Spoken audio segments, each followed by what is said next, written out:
السلام علیکم ورحمۃ اللہ وبرکاتہ۔ آج عاشورہ یعنی 10 محرم کا دن ہے، اور ہمیں 10 محرم کے اندر کون کون سے کام کرنے چاہیے، تو آج میں آپ کو اس ویڈیو کلپ میں وہ 3 اہم کام بتاؤں گا جو ہمیں کرنے چاہیے، اور یہ تینوں کام بہت اہم ہیں، تو ہمیں یہ تینوں کام اہتمام کے ساتھ کرنے چاہیے۔ پہلا کام تو جو ہمیں 10 محرم کے دن کرنا چاہیے وہ ہے روزہ رکھنا۔ تو ہمیں 10 محرم کا روزہ اہتمام کے ساتھ رکھنا چاہیے۔ ویسے تو اکثر لوگوں نے آج 10 محرم کا روزہ رکھا ہی ہوگا، اور اللہ کے نبی صلی اللہ علیہ وسلم نے 10 محرم کے روزے کے بارے میں ارشاد فرمایا کہ جو شخص 10 محرم کا روزہ رکھے گا تو اللہ تبارک و تعالی اس کے پچھلے 1 سال کے گناہ معاف فرما دیں گے۔ تو اس روزے رکھنے کی وجہ سے اللہ تبارک و تعالی اس کے 1 سال کے گناہ معاف فرما دیتے ہیں۔ تو اس لیے سب سے پہلا کام ہمیں 10 محرم کا روزہ رکھنا چاہیے۔ ویسے تو آج 10 محرم ہے، اور 10 محرم کا روزہ اکثر مسلمانوں نے رکھا ہی ہوگا۔ اور دوسرا کام جو ہمیں کرنا چاہیے وہ ہے کہ اللہ تبارک و تعالی سے توبہ اور استغفار کرنا چاہیے۔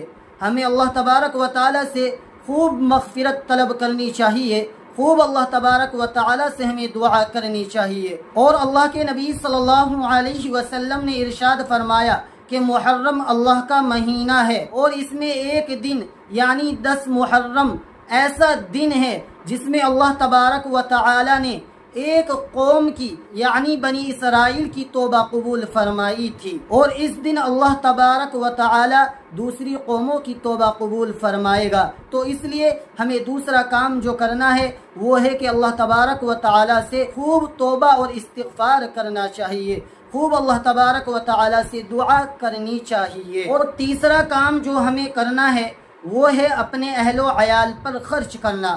ہمیں اپنے اہل و عیال پر وسعت کے ساتھ میں خرچ کرنا چاہیے، اور اللہ کے نبی صلی اللہ علیہ وسلم نے اپنے اہل و عیال پر خرچ کرنے کی ترغیب دی ہے۔ حضرت ابن مسعود رضی اللہ تعالی عنہ سے مروی ہے کہ اللہ کے نبی صلی اللہ علیہ وسلم نے ارشاد فرمایا، جو شخص عاشورہ کے روز یعنی 10 محرم کے دن اپنے اہل و عیال کے خرچ میں وسعت کرے تو اللہ تبارک و تعالی سارے سال اس کے مال و زر میں وسعت عطا فرمائے گا۔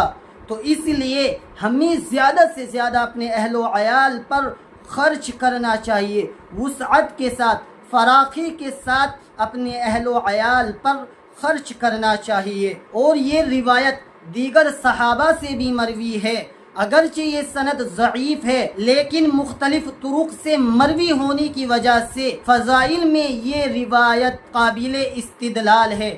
اور حضرت سفیان رحمۃ اللہ علیہ فرماتے ہیں کہ ہم نے اس کا تجربہ کیا ہے تو ہم نے اسے ایسا ہی پایا ہے، یعنی جو 10 محرم کے دن اپنے اہل و عیال پر خرچ کرتا ہے تو اللہ تبارک و تعالی پورے سال اس کے رزق میں وسعت عطا فرمائے گا، اس کے کاروبار میں خیر و برکت عطا فرمائے گا۔ اور ہمارے اکابرین نے 10 محرم والے دن اپنے اہل و عیال پر خرچ کرنے کو مستحب قرار دیا ہے، تو اس لیے ہم سب کو اپنے اہل و عیال پر وسعت کے ساتھ خرچ کرنا چاہیے۔ تو اس لیے 10 محرم کے دن یہ 3 کام ہمیں کرنے چاہیے۔ سب سے پہلے تو ہے روزہ رکھنا۔ روزہ تو آج اکثر لوگوں نے رکھا ہی ہوگا۔ پھر دوسرا کام جو کرنا ہے اللہ تبارک و تعالی سے خوب توبہ استغفار کرنی ہے، خوب اللہ تبارک و تعالی سے دعا کرنی ہے۔ اور تیسرا کام جو ہے اپنے اہل و عیال پر وسعت کے ساتھ خرچ کرنا ہے۔ تو اس لیے ہمیں یہ تینوں کام کرنے چاہیے۔ مجھے امید ہے کہ یہ تمام باتیں آپ کو اچھی طریقے سے سمجھ میں آ گئی ہوگی۔